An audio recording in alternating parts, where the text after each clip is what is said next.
பாகவி அவர்களை நீங்கள் நமது வெற்றி சின்னமாகிய பரிசு பெட்டகம் சின்னத்திலே வாக்களித்து மாபெரும் வாக்கு வித்தியாசத்திலே வெற்றி பெற செய்ய வேண்டும். நம் நாட்டிலே வாழ்கின்ற பெரும்பான்மையான இந்துக்கள் ஆனாலும் சரி, சிறுபான்மையை சேர்ந்த இஸ்லாமியர், கிறிஸ்துவர்கள் மற்றும் வேறு மதங்களைச் சேர்ந்தவர்கள் அனைவரும் நாம் அனைவரும் ஒற்றுமையுடன் இருந்தால்தான் நாடு வளம் பெற முடியும்.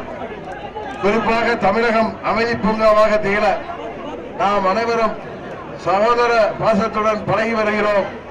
இதை பிரிக்க மோடி போன்ற சில மதவாத சக்திகள் முயற்சி செய்து கொண்டிருக்கின்றன. அதை முறியடிக்கின்ற விதமாக இந்த தேர்தலிலே மதவாதத்தை முறியடிக்கின்ற விதமாக, ஜாதியவாதங்களை முறியடிக்கின்ற விதமாக நீங்கள் வாக்களிக்க வேண்டிய சின்னம் பரிசு பெட்டகம். அதுபோல தமிழ்நாட்டு நலனை புறக்கணிக்கின்ற காங்கிரஸ் திமுக கூட்டணியும் இந்த தேர்தலிலே புறக்கணிக்க வேண்டும்.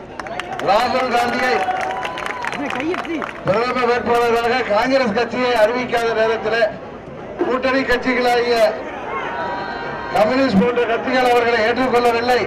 கேரளாவிலே ராகுல் காந்தி போட்டியிடுகின்ற தொகுதியிலேயே அவரை தோற்கடித்து விடுவோம், அவரை தோல்வியடை செய்வோம் என்று அங்குள்ள முதல் அமைச்சரே சொல்கின்ற அளவிற்கு கம்யூனிஸ்ட் கட்சிகள் போராடுகின்றன. இப்படி இருக்கையில் எப்படி ராகுல் காந்தியை பிரதமராக்க முடியும் என்பதை ஸ்டாலின் தான் நமக்கு விளக்க வேண்டும். காரணம், தமிழ்நாட்டு நலன்களில் குறிப்பாக நமது காவிரி பிரச்சனையாக இருந்தாலும் சரி, இந்த மீத்தேன் திட்டம், ஹைட்ரோ கார்பன் திட்டங்களை அறிமுகப்படுத்தியதே காங்கிரஸ் இயக்கம்தான்.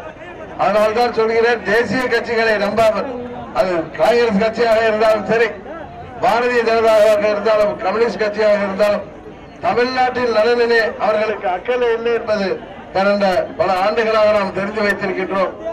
தமிழகத்தின் நலனிலே, தமிழகத்தின் உரிமைகளுக்காக போராடுகின்ற அம்மாவின் தொண்டர்களால் வழிநடத்தப்படுகின்ற நமது அம்மா மக்கள் முன்னேற்ற கழகத்தின் கூட்டணியை நீங்கள் ஆதரிக்க வேண்டும். அருமை சகோதரர் ஜெகன் பாகவி அவர்களை நமது பரிசு பெட்டகம் சின்னத்திலே வாக்களித்த மாபெரும் வாக்கு வித்தியாசத்திலே அவரை வெற்றி பெற செய்ய வேண்டுமாய் உங்களை பணிவன்போடு கேட்டு விடைபெறுகிறேன். நன்றி, வணக்கம்.